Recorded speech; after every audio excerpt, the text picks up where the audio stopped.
Just about after 2 years of getting married, about 9 years ago, I met a car accident. Somehow my husband fell asleep and the car fell in the ditch. He managed to jump out, saved himself. I'm happy for him. But I stayed inside the car and I sustained a lot of injuries. The list is a bit long. Don't get scared. I'm perfectly fine now. Radius ulna of my right arm were fractured. The wrist was fractured. Shoulder bone and collarbone were fractured. My whole rib cage got fractured. And because of the rib cage injury, lungs and liver were badly injured. I couldn't breathe. I lost urinary bowel control. That's why I have to wear the bag wherever I go. But that injury that changed me and my life completely as a person and my perception towards living my life was the spine injury. 3 vertebrae of my backbone were completely crushed and I got paralyzed for the rest of my life.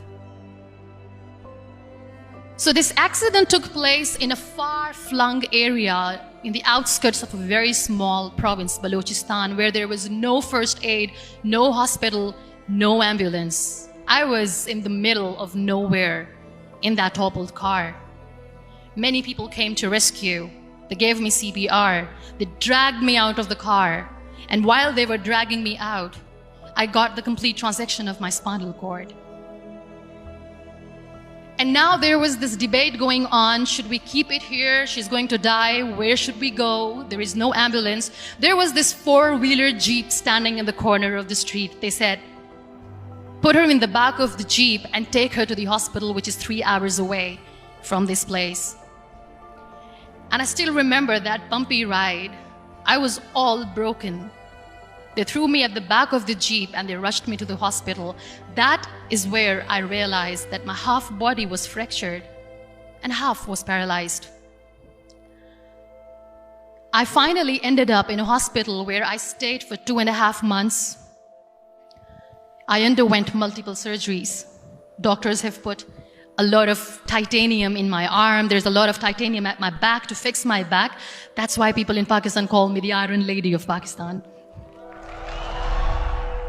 May 2008. Finding hope.